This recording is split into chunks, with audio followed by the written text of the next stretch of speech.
Hello, and welcome to RollBound. My name is Chas, and I am the DM for this wonderful group.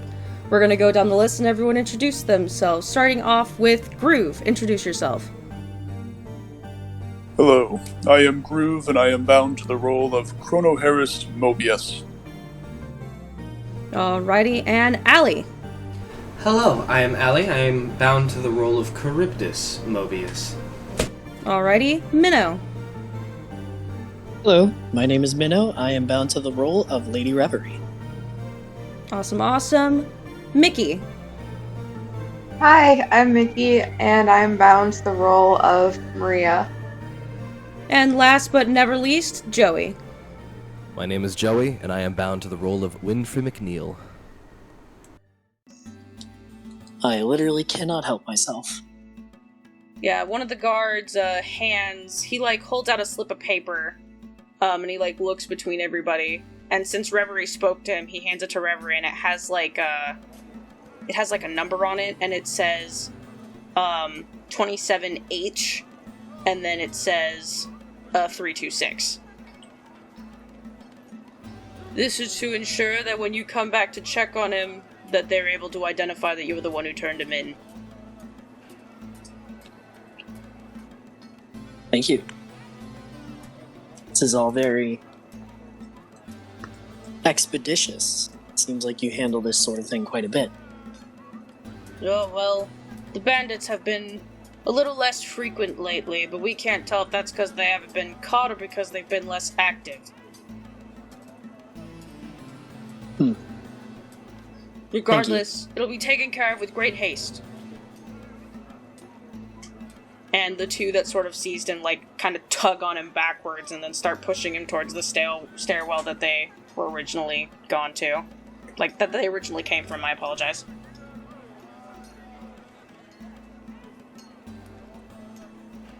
And, go ahead. Sorry, just as I watch Reggie be taken away, I will whisper quietly, seemingly to myself, do you think I did the right thing? And I'll be asking her what she thinks. DM. You get a response back that says, handled it a lot nicer than I would have. She just kind of smiles and, again, a little bittersweet, but just sort of smiles to herself and says, thanks, out loud, seemingly to no one in particular. Probably actually seemingly to the guard, because she's still facing him. Oh, you're welcome. Says, thanks. Oh, yes, you too. He cocks a brow. Anyway, welcome to the city.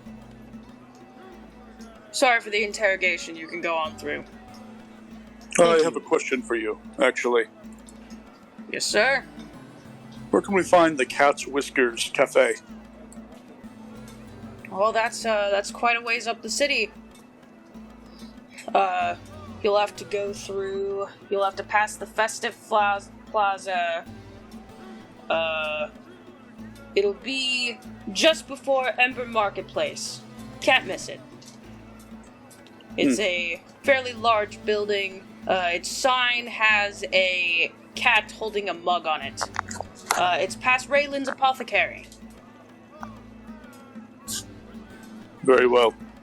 And Chronoharist is going to begin heading that way. I'll take one last glance at Reggie, and I will continue onward, and I will throw my good arm around Eris and sort of just keep walking like I was expecting him to come with us the whole time.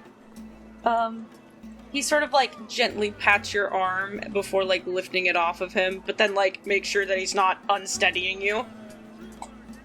And he goes, I really appreciate the lot of you sparing me, but I don't want to be any more burdensome. Then leave. Yep. You have a place to go? I can go back to my family's house. I at least have my grandma. I just have to break the news to her, so...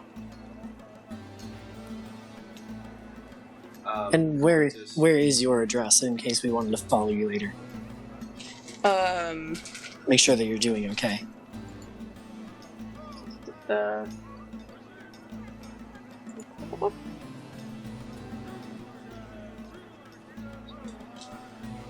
I live on the outside of Fate's shopping district. It's up north. It's between the Phoenix Castle and the Cathedral of the Fates. I don't know if any of you have been here, but there's like a small little basically apartment building. It looks like a board house, but each little door has like a different little symbol above it. I live in the one that has a little sunflower above it. Thank you, Eris. And thank you for not making us kill you too. And I give him a probably too hard slap on the back. I say, go say hi to your grandma. Yeah, bye-bye. Charybdis calls out after him and says, "Hey, if we don't cross paths again in the near future, look me up if you're ever in license, alright? Just ask for Mobius. They'll know where to direct you." Wait a minute! Oh man, and he like walks faster. Charybdis blinks twice. If I'd have known people were that afraid of you, I would have just dropped your name straight away. She looks a little puzzled and just... I don't see why they would be afraid. We're walking and talking, right? Oh yeah, for sure. Where Yeah. to? Okay. The Cat's Whiskers Cafe. Gotcha. Firefall is a very large city, by the way. It's mainly vertical. Like, there's roads that kind of twist around buildings, but otherwise you're basically, to get through the city, you mostly have to go forward. You actually pass by aforementioned Ash Manor, as it is a very large, sort of walled-in castle, kind of surrounded by buildings. You literally see, like, flights of steps on all sides leading up to it. It is a very sort of grandiose castle that is, like, made out of, like, smooth stone, and then all of its roofing is made out of, like, very nicely colored auburn red brick. A lot of the city's architecture can kind of shift between being, like, red, orange, or, like, a dark, almost blue-gray. All of the streets and stuff are, like, fire-themed, you've noticed? Ash Manor. I believe the guard mentioned to you Firefly's Bazaar, stuff like that. I'm gonna be real with you. I thought he meant ash like the tree. No, everything is like fire and any state that is caused by fire themed. Cool. There's like streamers kind of across the street between lampposts and stuff like that all have like Viron's flag, and then like sometimes there's like a firebird on them in like arranging patterns. Sometimes there's a sun. It's a very gorgeous city, and it is very busy. This is going to be like a very heavy-handed question, and I apologize for that, but can I make a history check to see if Charybdis knows if this place has like a nationalism problem? Yeah, go ahead and make me. Ooh, that's not great. I got a 7.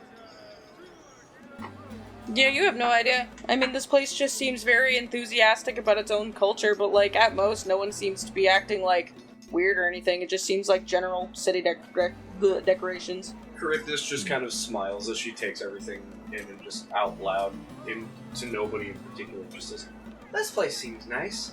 Although, because the city is a little bit crazy, I would like anyone who wants to make me an investigation check to make sure you're going the right way. Oh yeah, absolutely. I will take that every day of the week. I fucking won't. Actually, yeah, I will. Never mind. 3. Oh no! I rolled a 16. 16. Is anyone else making a roll? Rhea got a 13. Put it in rolls if y'all will. Of course. Per my convenience. 4. Do I need to put my roll in? Height. No, I'm like right next to you, you're fine. Okay, I'm gonna do it anyway. Reverie is seemingly lost in thought, not paying attention. Yeah, so Colonel Harris, you took those directions and you're gonna damn well follow them. You sort of understand that going down back roads behind buildings probably won't get you where you're trying to go, so you kind of stick to the road that's the largest, and then you see on a sign Firefly's Bazaar, and you're like, so it's past this. And you sort of weave around, there's like a large cathedral-like building, and you go around it, and then you pass by a building that says Raylan's Apothecary, and sure fucking enough, there it is. Charybdis gets distracted by every building they fucking come across with any sort of labeling to it. It's like 30 minutes of Colonel Harris walking, feeling something is amiss, turning and seeing Charybdis completely enthralled by the lettering on a sign, and having to put her back on the right path. Charybdis is absolutely the person on a road trip who is reading every fucking billboard. Yeah, Out like, loud. Charybdis, when you look down Firefly's Bazaar, you see that it's like a marketplace, but it's, like, huge. There's, like, a whole, like, umbrella over a lot of things, and there's, like, buildings that have, like, pretty lights and lanterns going underneath so you can still see it. And it's not fully shaded over, because there's, like, triangular-shaped sort of ramadas, like, overlapping each other. So there's, like, beams of light coming down through in random places, and then there's literally the illusion of actual fireflies flying around in the shadows. Yeah, I think once again, Charybdis is having a heckin' frolic and, like, humming to herself as if it was, like, a musical scene from a fucking movie. Yeah, like, a lady, as you're all walking by, like, randomly takes a flower out of a basket and hands it to, like, Charybdis as she's frolicking. This is the best place ever. And, like, the same person, like, hands one to everyone in the party. Colonel Harris does not acknowledge her. Reverie takes Chrono Harris's. Yeah, gives 2 to Reverie. Also gives 2 Just- to Winfrey because she doesn't look too happy. Has to vote them both behind the right ear because the left one wouldn't hold it up, but do what we can.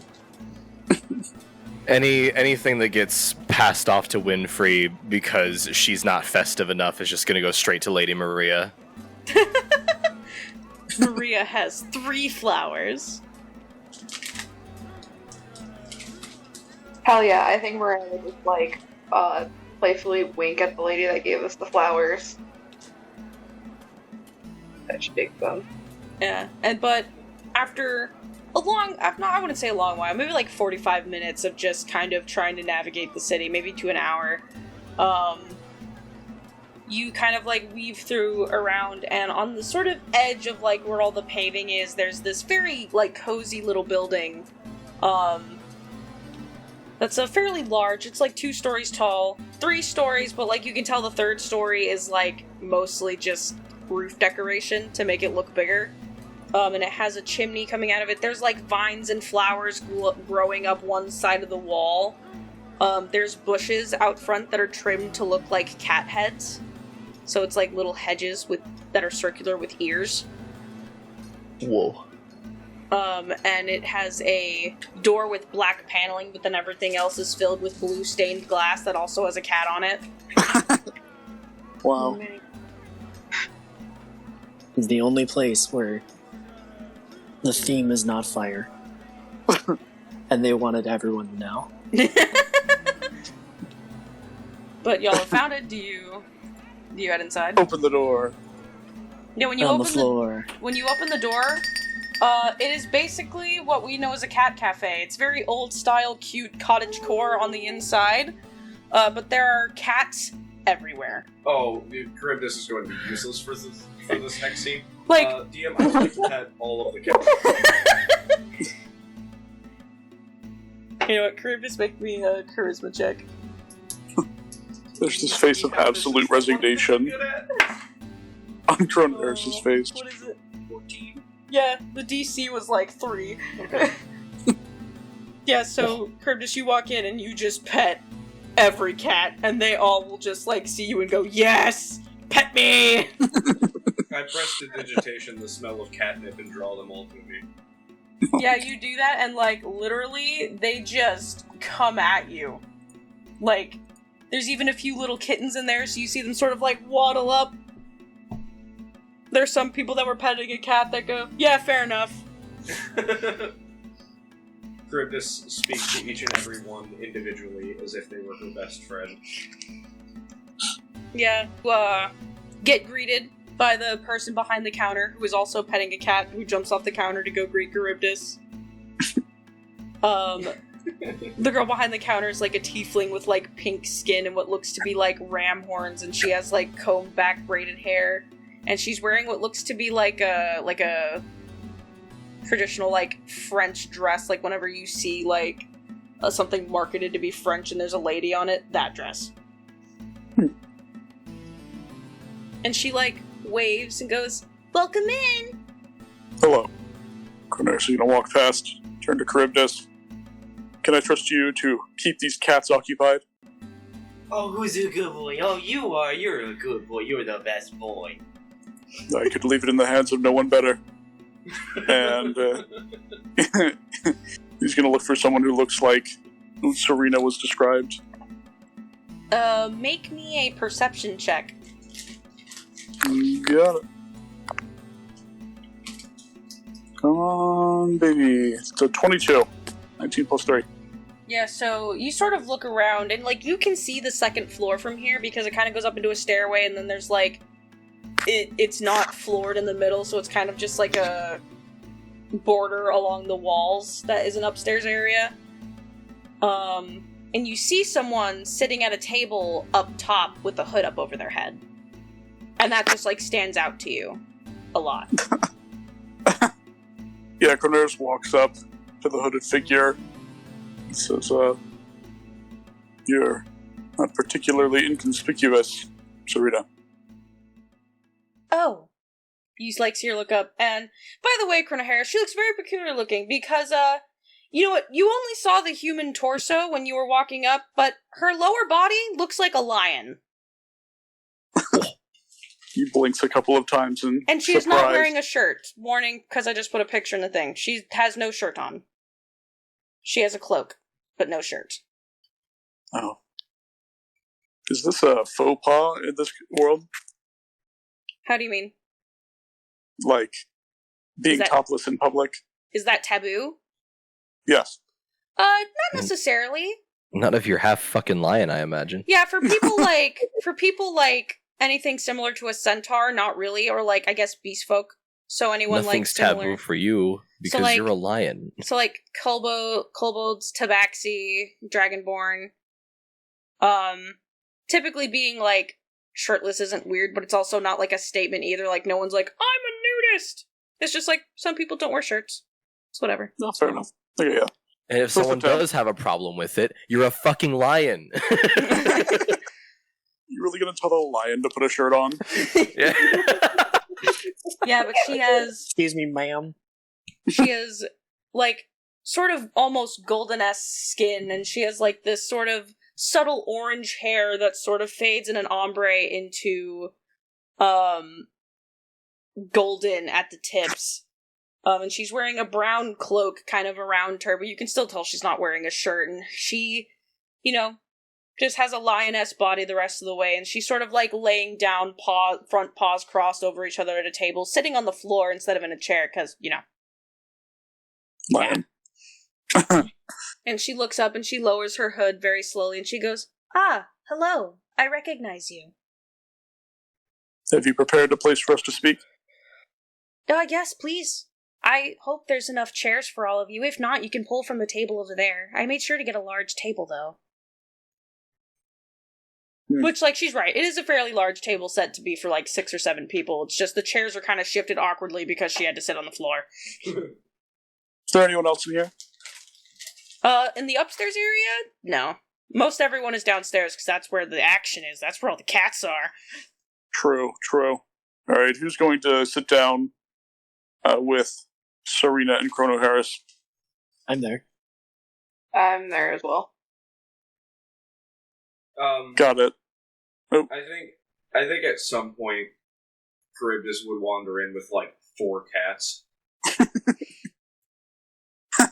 Fair enough.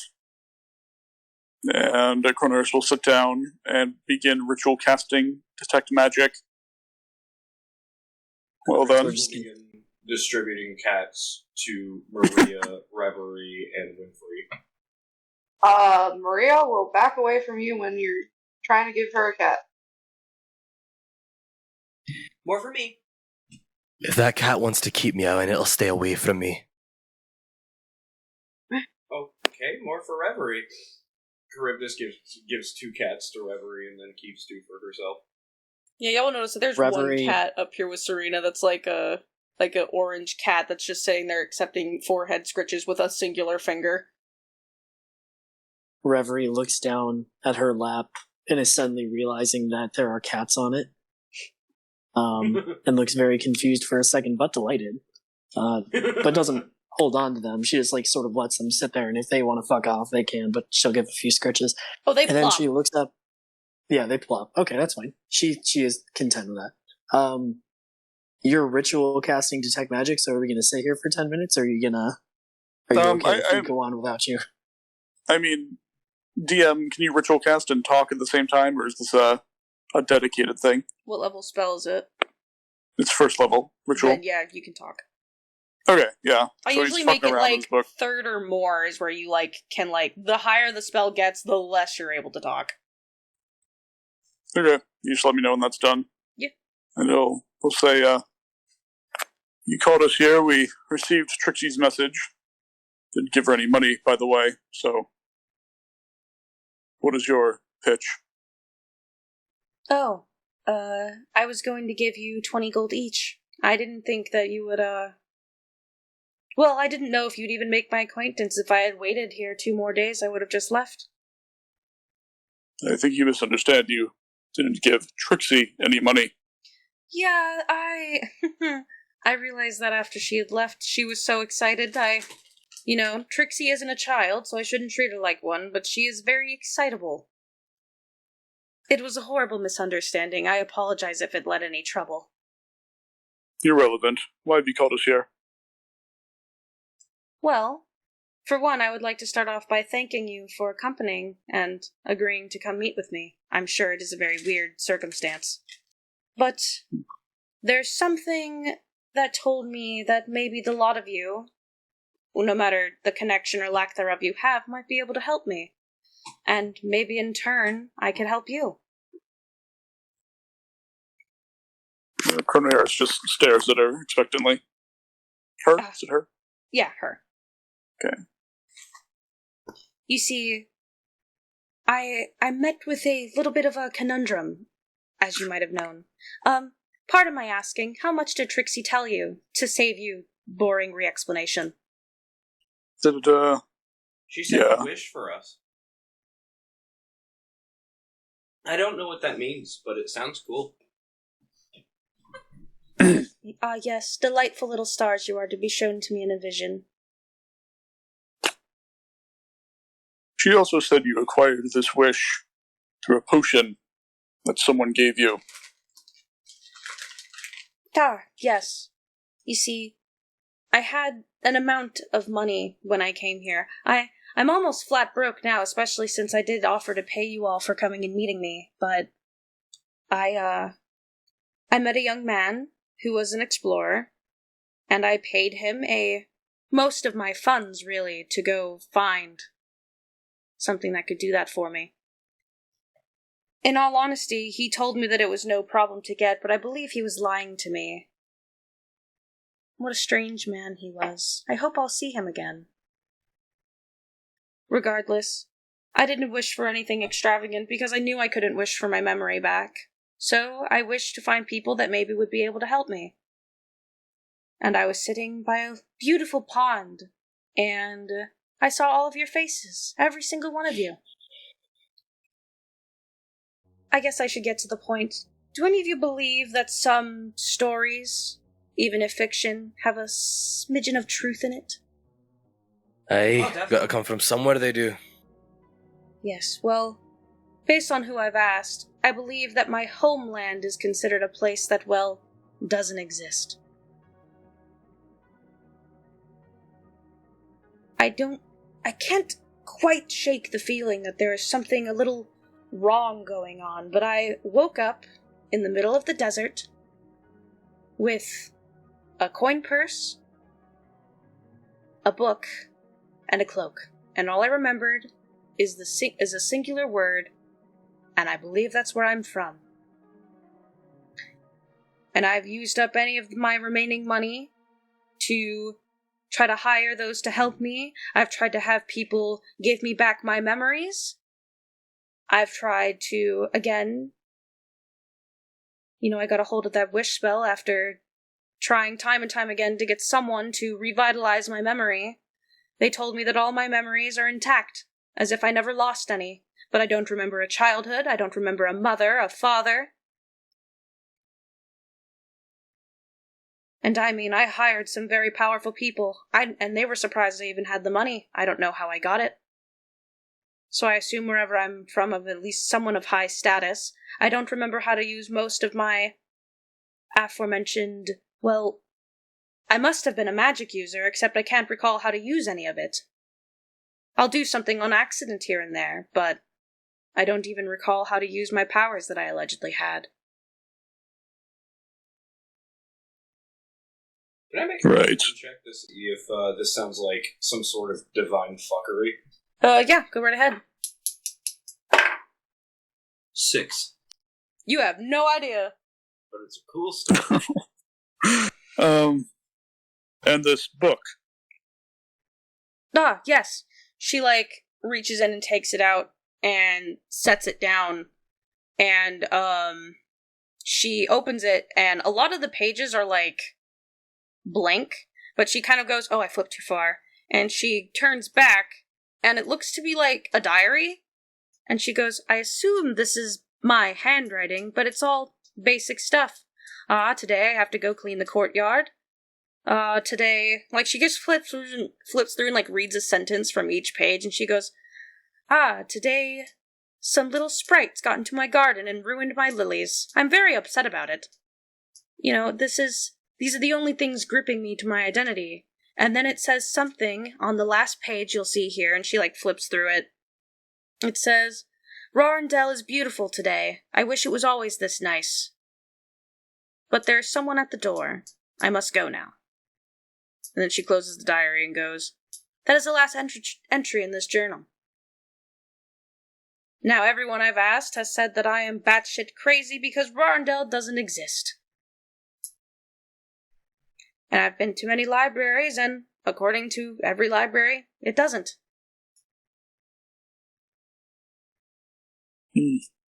Does Colonel Harris have any connection he can make here, or information he can recall?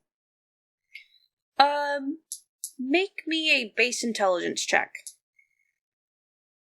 Come on, baby. Yeah. It's going to be a 10.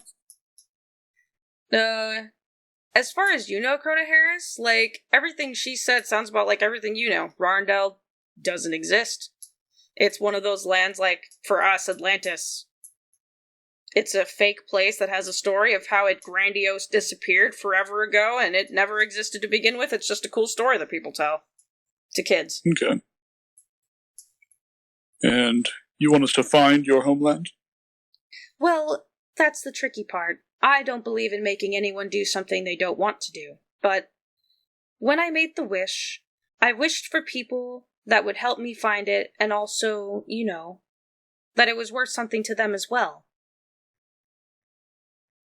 And again, I was by a little pond, and I saw all of your faces in it. And I assume that some realm of possibility, if it wasn't possible to find, I don't think the spell would have worked. Well, I'm convinced. So, what's the plan?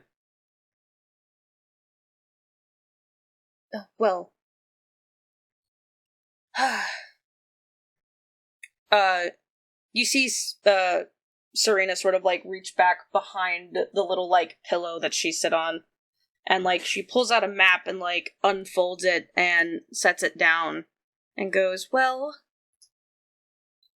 I've thought maybe the realm of finding things would be checking all of the libraries, and so I've asked people around and I've marked all the libraries on the map.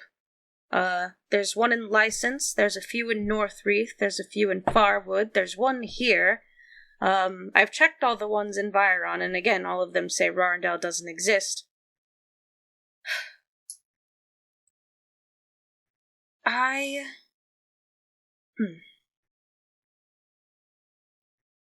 This is hard to sort of describe, but it might be a very long journey trying to find clues onto how we can find a place that allegedly doesn't exist, but maybe with enough reading, or maybe we can find clues, find places, and figure out what their, she kind of wiggles her fingers, magical secrets are, and maybe, just maybe, we'll come to an conclusion. She kind of starts nervously running her fingers through her hair. Chrono Harris is actually going to stop ritual casting, and as he does, he closes his book and reveals that it is in fact a children's storybook.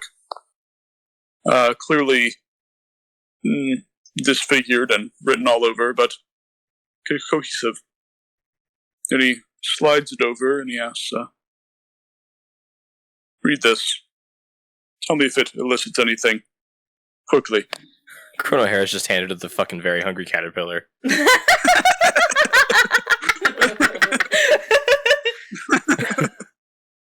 So it is written.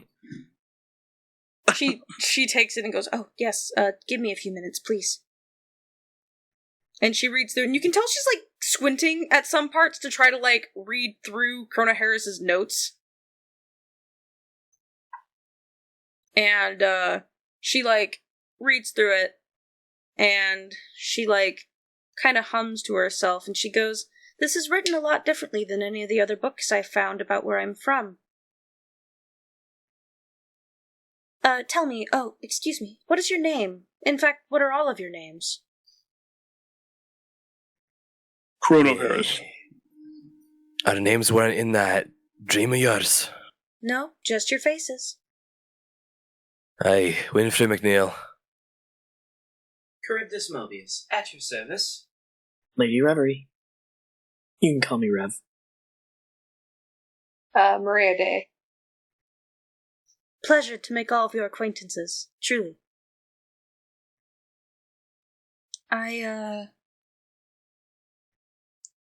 Chrono Harris, was it? Yes. She, flips through it a little more again, using just, one index finger to, comb through. Pardon my asking, but how did this book come into your, possession? It seems to be of importance to you in some way. My sister, she left it. Well, I stole it from her when she left.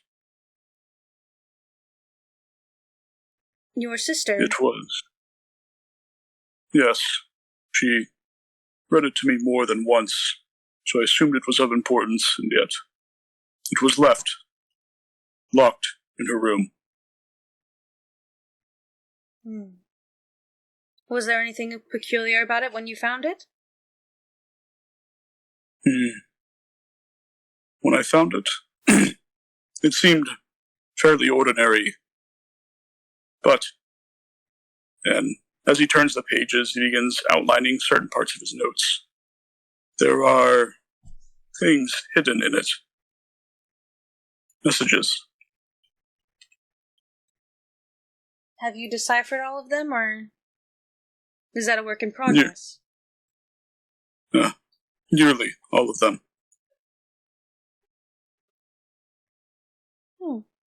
Then maybe we have something in common, then. She, looks between Charybdis and, Chrono Harris, and she just goes, related? Twins? Siblings? Charybdis nods. Not that sister, a different sister. That one's right there. I assumed you meant someone that wasn't present.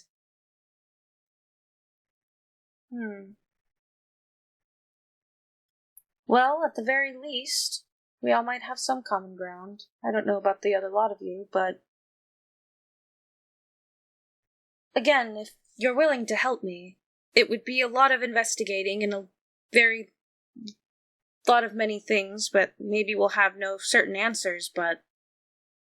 Charybdis nods and says, Well, I'm in. I can't speak for anybody but myself, but Aye, she's in. I've got to be in too. Bad things happen to those who break the contract.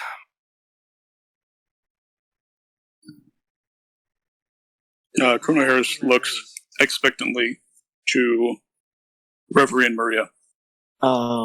Reverie, who is sort of just like very absent-mindedly petting this cat, her eye, which is again, there's no clear pupil in her eye, so it's sort of hard to tell where she's looking, though she is kind of, her gaze is cast down a little bit.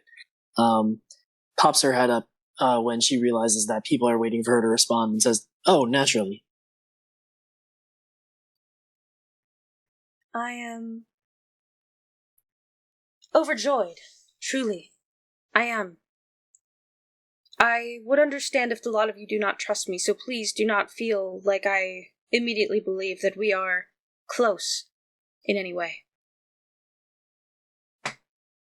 Can I look over to Maria and say, "And you?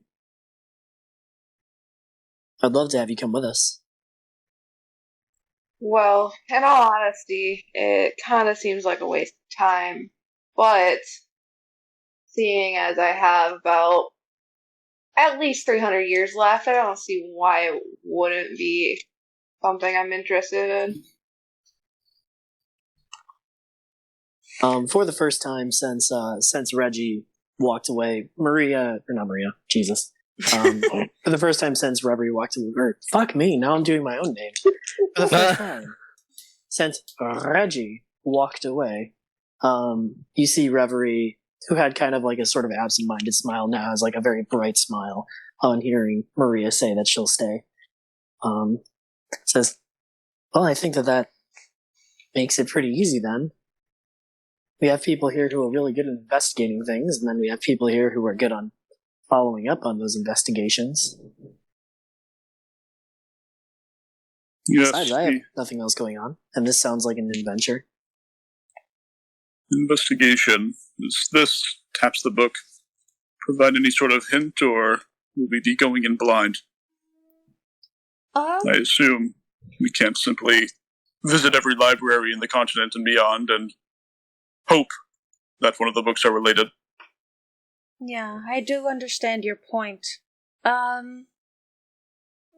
do know one thing that sort of connects all of the stories together. That might be a start, it's a start leading to a start, if you'll indulge me. All of the stories mention an artifact. Now, the thing about this artifact is it's only described by what it is, and not where we might be able to find it. And she sort of, like, flips through the book again, like, trying to see if she could find the same thing in Colonel Harris's book. And she sort of stops on a page and goes, "Ah, yes!" And she points, and there's, like, mention in, like, a little couplet of a mirror. And she goes, "I have noticed this." She, like, opens up her diary again, like, flips to, like, near the back where she's been writing notes. And she goes, "In almost every book I've read about where I'm from, there's mention of this mirror in a little story. And the story's really weird. It's about a little mouse that goes on a little adventure to fight a dragon. And then there's tales that he never found the dragon, and that there's this mirror lost in catacombs somewhere. And it's weird because the story is written the same almost every time. Different author, different story, different total context of why the book was written, but this little story is always written the exact same. Almost like it's just regurgitated from the original person who told it."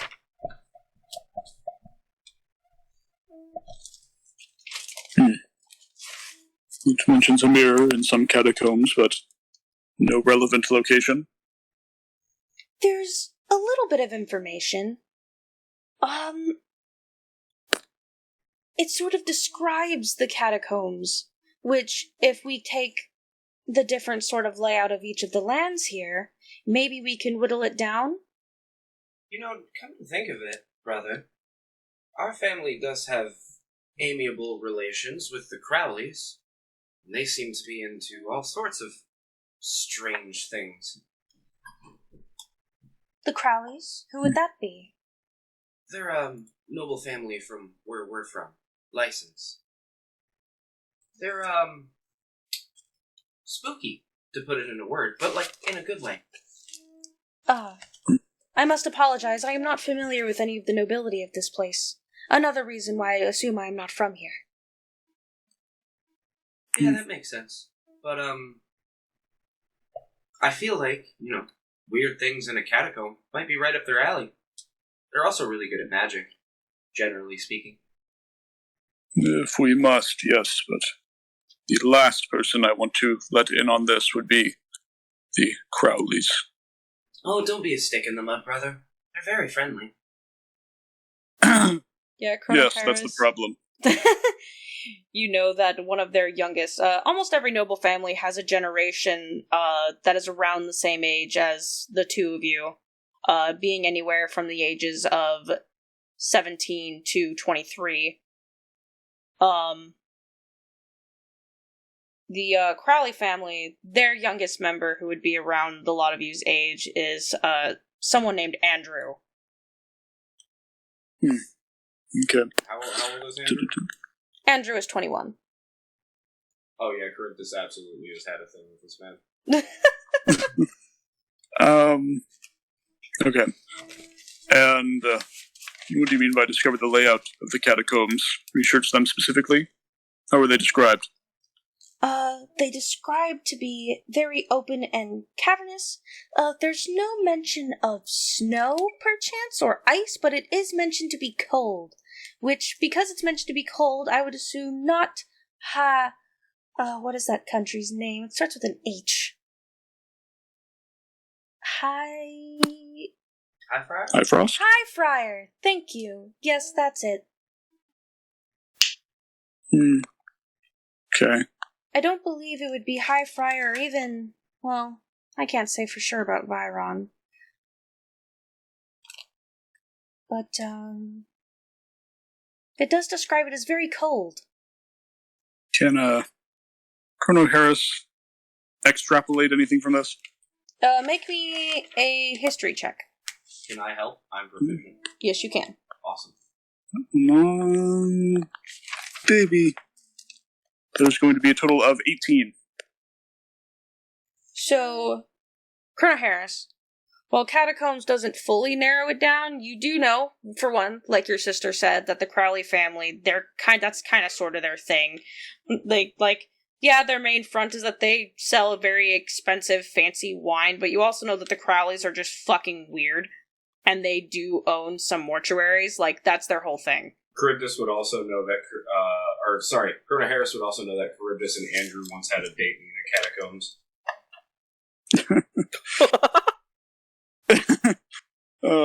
Yeah. His head droops. He has to pick it up himself, and he says, yes, we're going to have to speak to the Crowleys. You also know that that North Wreath specifically, their sort of burial process isn't really catacombs. They burn all their bodies and send them off to sea. So they don't really have burial grounds. There are some burial grounds for noble people, but that wouldn't be big enough to be described as catacombs necessarily. It's more like small little burial chambers for warriors, and everyone else they burn them and send them out to sea. So we have a latitude, a rough idea, and some professionals who would know. Saryna sort of claps her hands and goes, well, great. You have more knowledge than I do. That's formidable and very good. It is. We're going to be going to license to ask about it. Will you accompany us? If you would like me to. Of course, I do not need to. I mean, you do not have to bring me along with you if you do not want to. It's better that you do. I would be not so useful in combat, but, she I can show you my house! You're gonna love it. It's great there.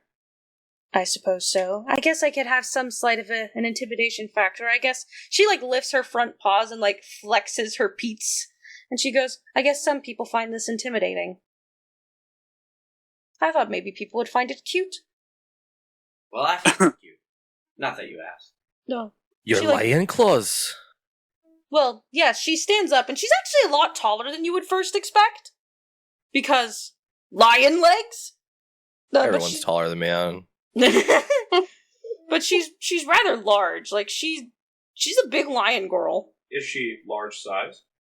No, she's still medium sized. It's just she's pretty tall for someone that has an animal body. Okay. Because lions are bigger than I thought they were when I researched to draw this character. Ahoy. Yeah, no, lions are fucking gigantic. Yeah, she's like obviously not big enough to be in D&D considered large size, but attach a human torso to a big ass lion body, and you get a pretty large individual. That's not large sized in D&D. For sure.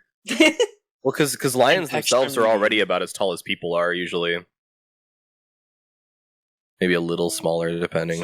So you're saying she definitely probably has the powerful build trait. Yeah, she big. She a big girl. She got big clawsies. I love that. But you can tell by the... Actually... Do any of you claim to know a lot about animals? I claim to know a lot, but I don't. In real life? In-game. In-game? Let me look, actually. No. Colonel Harris is just an academic. He did study entomology for a little bit. Well, I'm saying I'm good at dealing with animals, but I do not know a lot about them. Well, if any of you want to make a combined, sort of, I don't want to say animal handling, because you're not trying to handle her, but like a kind of combined intelligence check, because I want to May I try to handle her? No. I'll roll that. Why not? I was going to say, in another campaign, 15. somewhere far away. in the alternate universe of Journey. Yeah. I'll make a nature check though with whoever. Yeah, so 17, 15. That's a 21 on a nat 20. Yeah, a cool thing is that you'll notice that Saryna, like, around her leggies, she has, like, kind of spots on, like, her thighs and stuff like that, which is an indicator that she's rather young. I wouldn't say, like, not adult, but she's rather young, and you can literally tell that by the markings on the lion part of her body. Because she has spots on her back legs. Neat. Yeah, Colonel Harris will also stand, and we're going to need a night of rest before we head out. Where have you been staying? I've been staying in here, actually. Behind their bar areas where they have all their inn rooms, and the rest of the areas for people to, well, you know, commune with the cats. I picked this place out in particular because I thought maybe it would be I figured if it was in a tavern, it would be a little more dreary and maybe a little intimidating, and I wanted this to not seem like a foreboding instance.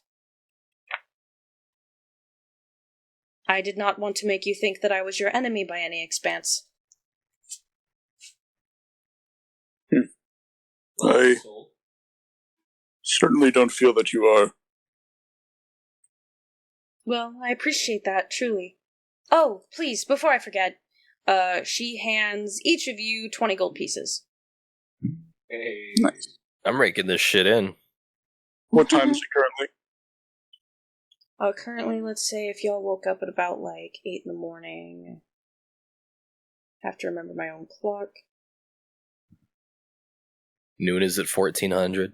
Yeah, noon's at 1400, so 800, 1800, so it's about the equivalent of 6 in the afternoon right now. Except, not on a 12-hour clock. Yeah.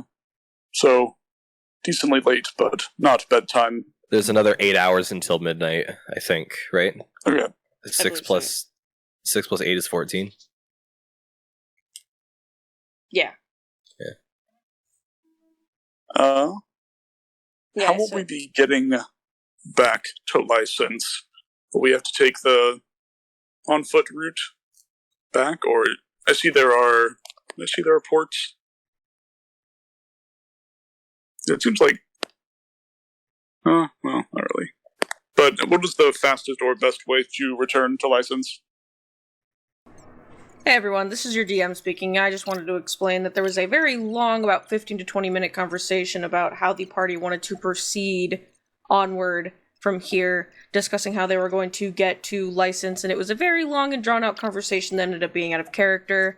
So basically, they wanted to start in Firefall, and the options were going up through 2 other countries and taking boats, which would have taken a lot of time and a lot of resources and a lot of money, or just hoofing it straight through to license.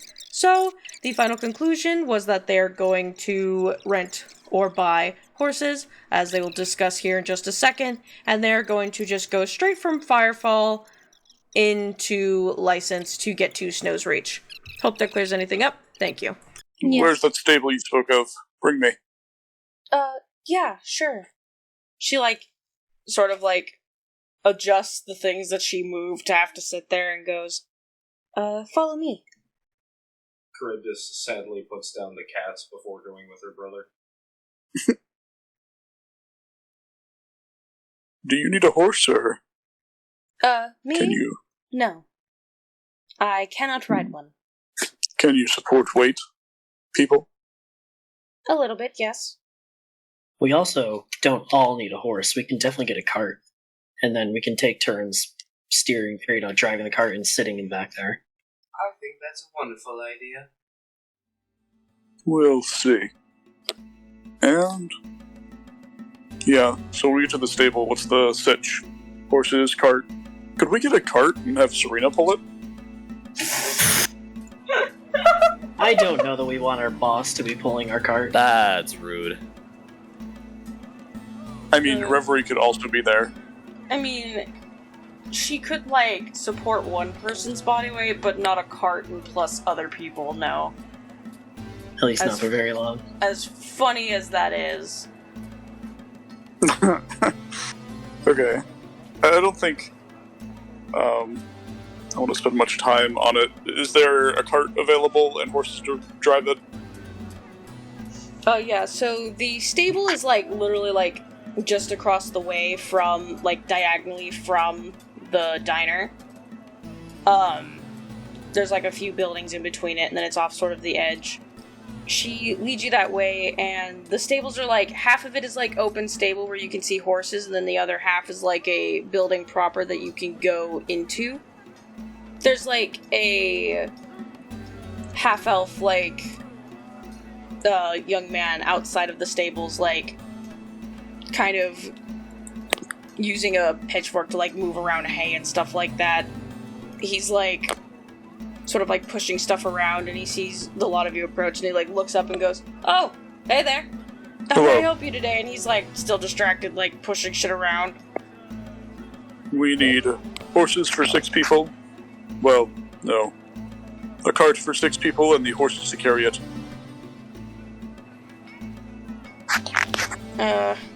Cart or a carriage? Chrono Harris turns mildly bewildered. What's the difference? A cart is just a carriage without horses, no? Well, not necessarily. Cart doesn't have a roof or canvas around it, so it's not protected from the weather and is mostly for going short distances carrying goods, maybe a few people. Carriage has canvas around it to make sure that there's a roof above your head in case of any storms or anything like that, and it's a little bigger and carries more people. Charybdis shrugs and says, "What's the price difference?" Cart is 15 gold pieces, a carriage is 100. Might as well just buy the tarp and attach it themselves. It'll still come around to the same price, considering that the carriage bundle also comes with all of the things to attach the horses to it. Does the carriage bundle come with the horses? Yes. The horse only adds an extra 20 gold to it because I know it's expensive. I don't make the prices here. Who does? My boss. Would you willing to do a trade? A trade? Yeah. What do you mean by trade? Maria is gonna search through a sack at her hip for a minute, and then she's gonna pull out this small urn thing that looks to be decorated with a lot of gems and just looks really expensive. Can I make a history check on to see if I know anything about a well-known elven hero? Yeah, go for it.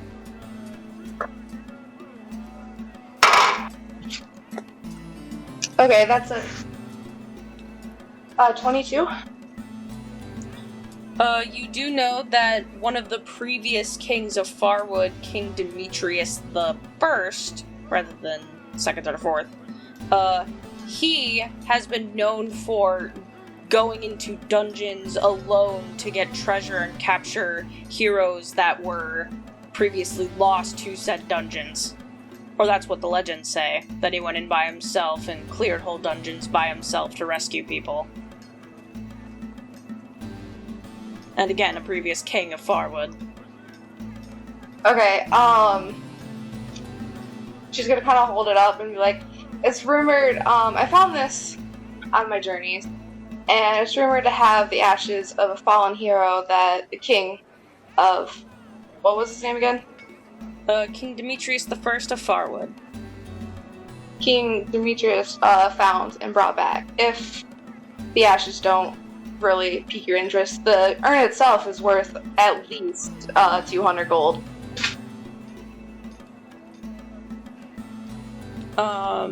Question for you specifically, Mickey. Mhm. Other than it being attached to a story, are you trying to deceive him in any way? Yes. Okay. Can you make a deception check for me? Lie my ass off.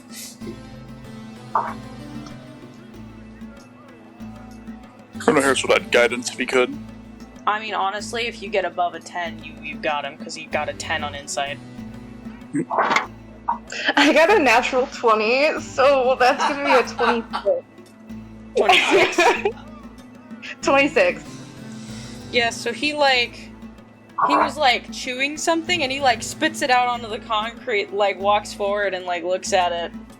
And he goes, oh, well, it's not really upfront cash, but I could probably get the boss to sell it when he goes on his runs to the bank. Excellent, so we have a deal then? Yeah, you know what? This will get you a carriage and 2 horses. Excellent. Nice. He goes, give me about 20 minutes and I'll have that all saddled up for you. Can you prepare them for the morning? We'll be heading to the north. So you're gonna come back in the morning? Yes. Can do. Can we get a written invoice as well? Sure thing. He walks into the building proper, since y'all were talking to him outside, and a little bell rings when he walks inside, and then he comes back out and he holds out the paper to whoever's gonna take it. Colonel Harris will take it. Colonel Harris goes to take it, and Charybdis snatches it and then hands it to Colonel Harris. And he stands there with his hand is still in the same position as it was when holding it, and he goes, okay. Thank you. They're holding hands. Alright. Thank you, Charybdis. It'll be Ellery giving it to you in the morning. Got it. But Yeah. I have it marked in the books and it'll be all ready and good to go. What's your name? Thank you. My name's Matthew. Matthew. Okay. And we walk away. Yeah. Very well, Matthew. You can speak to Ellery in the morning. Will do. Have a good one. Yeah, Colonel Harris turns and leaves. And as they're walking away, Charybdis is like, Maria, why didn't you tell us you had that super rare artifact on you? That was really cool. She was absolutely bullshitting the man. Charybdis turns to Winfrey with a shocked expression and says, no, she's not. She would never lie about that, would you, Maria? Yeah, she would. I can answer that for her. Actually, I'm pretty sure none of those gems are even real on the container, and inside is dirt. Maybe we should go get the cart now before they figure that out. Yeah, I was gonna say something, but I didn't want to say it in front of them because, like, I didn't want to hint at the fact that it's not real. So I was just praying, like, get it praised before morning. Hearing this, Robbie will say, "Do you want to go back and we can take it back to the cafe and, store it out there for the night?" It seems wise. And then maybe leave very early in the morning? Saryna picks up and goes, yes. First starting a journey where we're going to become wanted for fraud in a city. Charybdis has her arms crossed and she is pouting. What's wrong, Charybdis? Can't believe we lied to that poor man. You can? Just doesn't seem very nice. He's gonna get in trouble now. No, it's not very nice now, is it? Charybdis, do you believe we should not have scammed the poor man? I know why Honestly. I did it. That carriage was expensive, but still. No, Charybdis. Honestly. Are you satisfied with this outcome or not? No. Alright, Cornelius will turn and walk back. Hey, what do you think you're doing? Oh, we can tell him the truth after we get back, but not before then. Come on now. Matthew. Yes. Sorry, that vase was actually of sentimental value to Maria, I believe. Could we, switch it out for this? Pulls out the great axe, this very well-made great axe. Seems to have magical properties. Okay, first off, that's way more expensive either way, but... We'll need a bit of cash back, since obviously it's more valuable, but... We could get a second bloody carriage and then another 10 on top of that if you gave him the fucking great axe.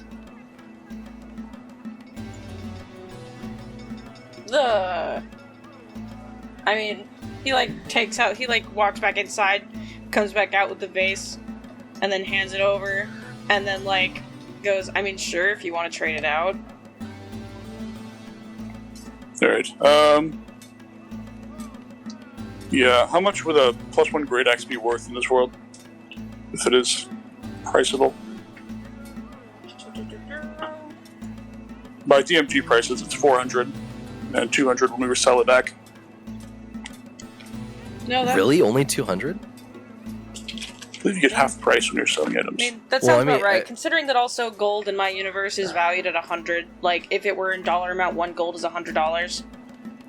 That's kind of crazy. The +1 weapon is only 400 gold. Yep. Well, DMG price is listed uncommon as 400, and then you can usually sell used items for half their original value. Yeah, you could probably, since it was used, you could probably just exchange it with no gripe. Okay. Is it valued at 200? Yeah. Alright. You said you could sell it used for half, then it'd be about the same. Okay, in that case, can we get would he agree to 80 gold? Since we're paying 120, I believe. As change? Yeah. Yeah. Sorry, at first I was like, wait, what are we talking about again? Okay, yeah. Yeah, he would go back into the shop and come back out with a smaller coin purse and exchange the axe for that and go, yeah, again, once Ellery gets back in the morning, she can go do the trade at the bank. Alright, we'll take it now, however. The carriage? Yes. Oh, well, that's none of my business. I'll go get it ready. Again, I need about 20-30 minutes. Go ahead. Yeah, and y'all sort of watch him fucking go into the stable, and see him pull out by the reins these two very pretty, very stocky fucking white horses. They have, like, without saddles on them, they just have this blanket over them that has the Viron insignia on it. And, like, you know, the base saddlebags that go under the saddle. And he sort of draws them over behind the building. And then, like, the 20 to 30 minutes go by. Unless y'all want to roleplay anything out, then he would come back out from behind the building. I think after he leaves, Charybdis would give Colonel Harris a hug. Just say, thank you, brother. This feels a lot more legal. Ambiguous grunt as he passes the urn back to Maria to scam someone else. Thanks. Does the good lady Maria not have a spell in this instance to just get our fucking ex back and make it think that he's got like a different one or something? Why are you so intent on ripping off this man? 'Cause it's just a fucking horse. Honestly, I'm pretty sure he's the one ripping us off, but, you know. Aye, that too. He's not the one ripping us off, his boss is. But the fact of the matter is, I'm sure a man who runs a place like this is probably going to be much harder to actually negotiate with. Might cause problems for us in the future if we piss him off. That's Serena's sort of just like a... chuckling. That's like a deal with it later sort of thing, isn't it? All I'm saying is, just because we want to get there in a hurry and as little, I don't know, bad things as possible, doesn't mean we should trample over people just trying to do their jobs on our way.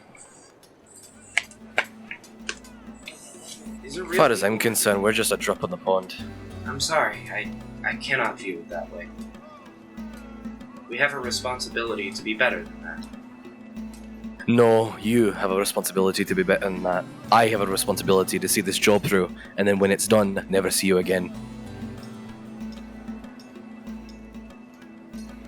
What do you want then, Winfrey? Would you like to take it back from him? What do I want? I just want to get out of here.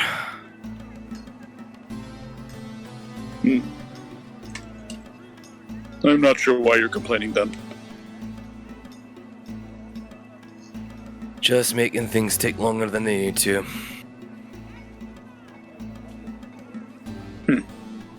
Disappointing. You seem to have a knack for the opposite.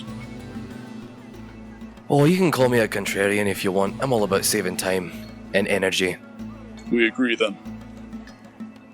Yeah, but, sorry. After about, you know, again, the 20-30 minutes passes, and then you hear a loud whoosh sound, and the carriage pulls around from behind the back. And again, it's just a simple wooden carriage with a sort of canvas tarp around it. The horses are both saddled up and attached to the thing. He sort of sets everything down lightly for steering and then jumps down off the carriage and goes, "There's also some feed in the back of the carriage. You can use it as a seat. It's for the horses." Colonel Harris will climb into the back and say, "We need to get better clothing in the marketplace." Yeah, well, there's loads of them around here, so you have plenty of options, but I do have some work I need to finish. If there's anything else a lot of you need from me, I can answer any questions now. Thanks for your help. Yeah, of course. Also with the feed, it's on top of it, there is a ledger about care, liability, etc. There is a notion that if you drop it off at any stable within the place you're going, that it can be simply returned and come back for half the price, etc., etc., etc. Once you leave it with anyone else, you will no longer be responsible for it, and it will be then the other business's responsibility to send anything back. If that is what you decide to do. Does anybody know how to drive a cart? I think No. we'll only need the proficiency for in like a difficult terrain. Yeah, so any of us can drive a cart just like any of us can ride a horse. It's just, you know, if we're in like the middle of a chase and we have to make rolls on the cart, we just won't add our proficiency unless you have vehicle proficiency. Ooh, Okay. So... I guess you would need a vehicle proficiency. Is there like an what's the word I'm looking for? A complementary skill check that can be made in place of the proficiency of the tool itself, like a handle animal or an athletics or something to that nature? I would say athletics or handling or animal handling. Yeah. I would say either one of those two user's choice. Okay. In that case, I could drive it with reasonable comfortability. Nice. Okay. Do we just want to yada yada through, get some nice cold weather clothing? Yeah. It's probably around this point that you also notice, as soon as like you go to leave, that Lady Reverie is also gone. She kind of just like got distracted and walked off. Fearing a whistleblower of some sort, Colonel Harris will have Dr. Agartha look for Reverie, but he seems unconcerned about it. Oh yeah, she's like a block away. She's very easy to spot. Okay. She's wearing heavy armor, just walking. Yep. Whistling to herself. The owl will non-stealthily just follow along. Yeah, she'll notice it and say, "Oh, hi, Dr. Agartha," and hold out her arm. Dr. Agartha lands on your arm and gives a gallant nod. Good to see you too, buddy. You want to come with me to the Ash Manor? Just gonna make a quick stop. He gives an offhanded hoot, as if he has no feelings either way, but he has been tasked with overseeing you and therefore will accompany. You gather all this from a singular hoot. Say that's a very descriptive hoot. Reverie will shrug, and then just put him on her shoulder and go walking to the Ash Manor. And we can get to that eventually. Doesn't need to be right now. But yeah, that's just where she's going. Mm-hmm. Got distracted during shopping. Besides shopping? Going once, going twice. Okay. If you want to tell us the price of like cold weather clothing, DM. Yep. I'm looking up generally. Isn't it like... I could be wrong, but I thought it was in the market of 10-ish gold. Or 2, or not 10, sorry, 2-ish gold. 10-ish gold, that is like D&D's like standard thing, but like when we use the conversion that I made up, because we gotta think about that, that would be literally $1,000 for a coat. Yeah. So, it would... Do you want to go by traveler's clothes? How much are traveler's clothes labeled as? 2 big ones. Yeah, if y'all want nice traveling clothes, sure. Like, yeah, that's like going to REI Co-op.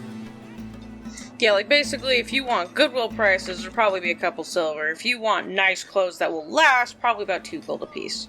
I'm already wearing some thick-ass furs, so what would it be if I just got, like, a face mask and maybe some bigger boots?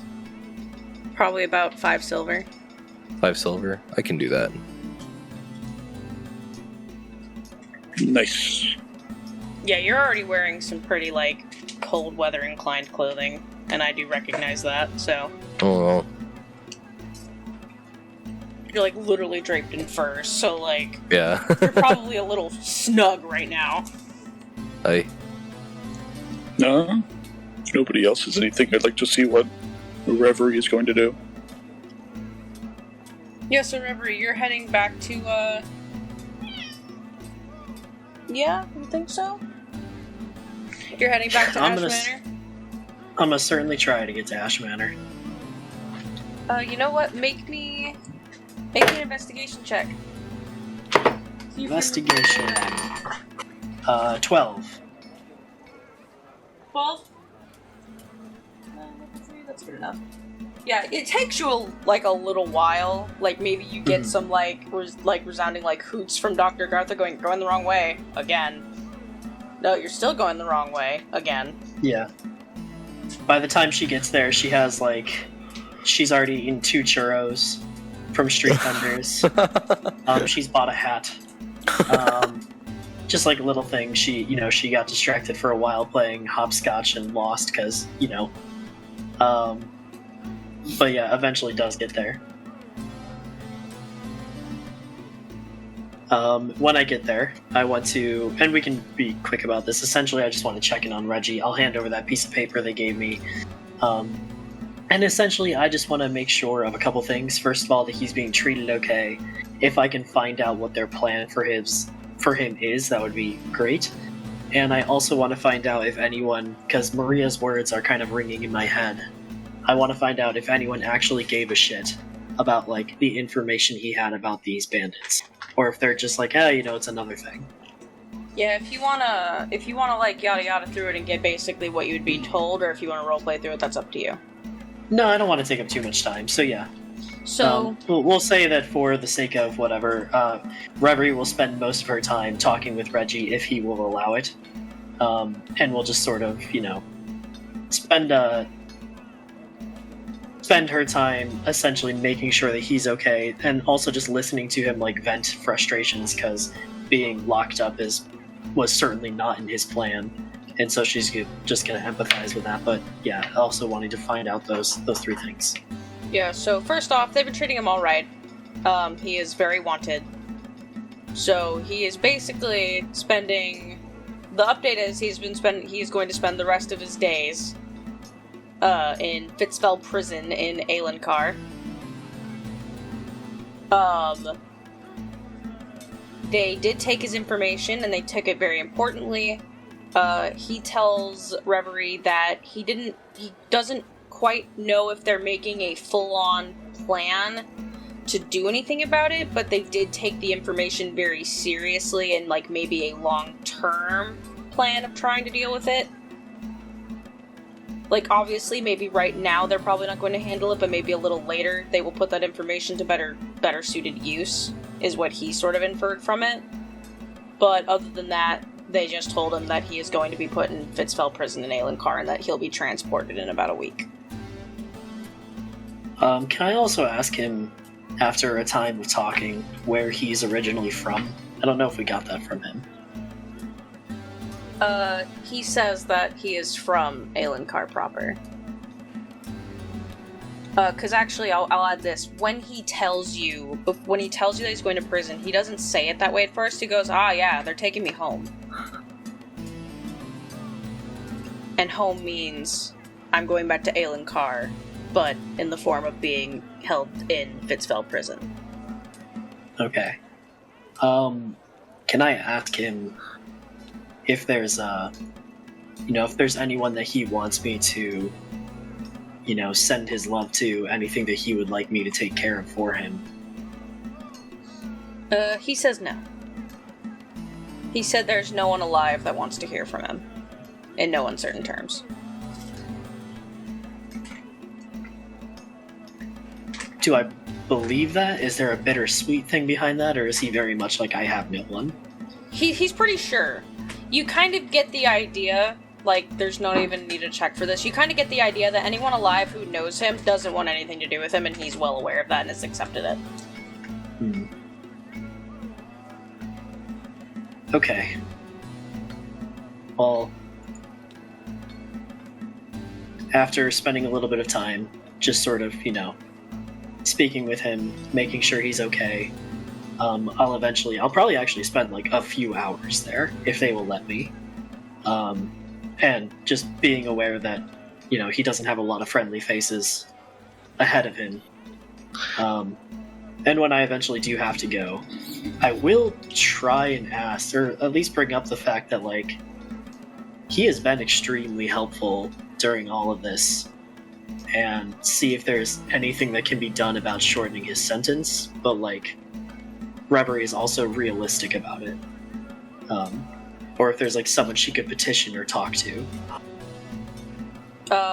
They do tell you that in order to get that sort of situation, you would have to wait until he's in the prison proper, because at that point, he is the prison's responsibility.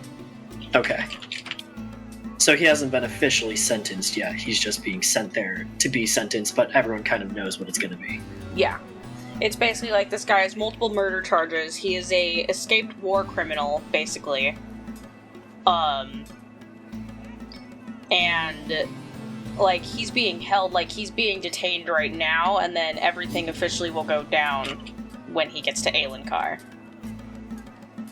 Okay. I'll thank all the guards for their time. I'll thank them for taking this seriously and being kind to him. And then on my way back with Dr. Agartha leading me, I'll ask Dr. Agartha if he can find me just like a general store, because I don't know how fucking long it would take me. And I will just buy some ink and paper and a quill, and I will write up a little letter. And see if I can get that to the prison. And when I sign it, I will sign it Lady Remembrance. In the sort of strained hope that maybe someone will recognize that name. But I will essentially tell them, to go, if possible, to be lenient on his sentence, that he has been cooperative and has been turning things over.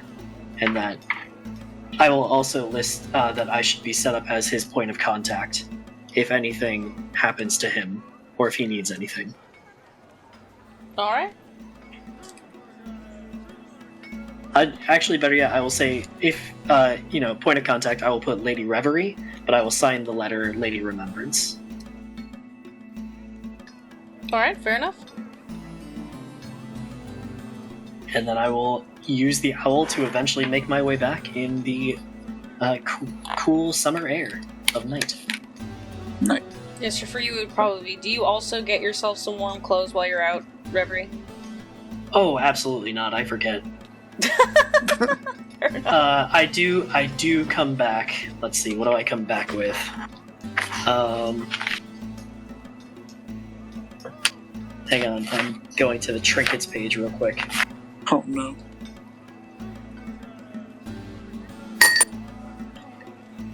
I do come back with an ornate scabbard.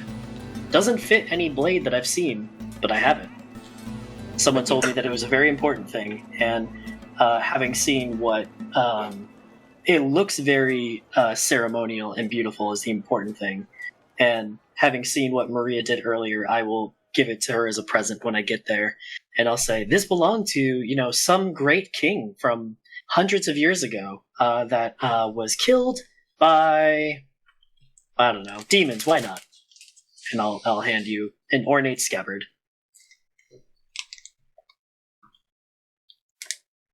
You said to Maria? Okay, yeah. Yeah, to Maria. Just be like, basically like, hey, if you want to fucking con someone again, you can use this. When you do that, she's gonna kind of look at you for a long moment, and her face doesn't change, but you see a spark in her eyes that just light up. And then her she smirks a little bit and she just nods at you and pockets it. Crow brain activated. Birds see shiny, take with beak. That whole thing, if 1 gold is roughly equivalent to $100, can I say that whole dealing, getting parchment, getting everything was about 1 gold? Yeah. Or more for about the scabbard? I don't know. About 1 to 2 gold. We'll say 2 because I probably got scammed on the scabbard, let's be honest. Yeah, probably. I will then find Chronohirus, and I will give him 38 gold pieces, and I'll say, now I only owe you 62 gold. I'm keeping He track, takes don't it worry. wordlessly. So y'all go back to the Cat's Whisker, it's Cat's Whiskers. Okay, I'm done. Cat's Whiskers diner to stay. Yes. Yep, we go back after we have everything that we need, and we go the fuck to sleep, and we set out in the morning. How much do we own for the rooms? 1 gold. Got it. Each or for all of us? Each. How many people we get? 5? 6? Yeah. Yeah, Charybdis will cover everybody's. That's fine. You don't have to. I have a place that I'm sleeping tonight. I know someone in town. You don't have to pay for mine. Charybdis has already paid for your room while you were gone. Oh, well, I'll pay you back. I reach to my coin pouch and I say, "Oh, I already paid Chrono Heroes. I'll pay you back another time." Charybdis shrugs and says, "It's okay. Don't worry about it." I'm slightly worried about it. I'm already grossly in debt. We'll figure it out. It's fine.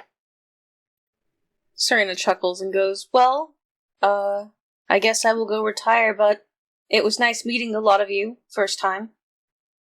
Saryna, is your room already paid for the night? Oh yes, I already got it. Oh. Thank you though, I was truly. going to suggest that you could use Reverie's room since she wasn't going to. No, I'm good, truly. I am almost completely broke, but I did manage to get the room I've been staying in for 5 days total, so I actually have some left over. Well, that's good, I suppose. Yes, well, once again, I will reconvene with a lot of you in the morning. Indeed. Take care of yourself. Good night. Good night.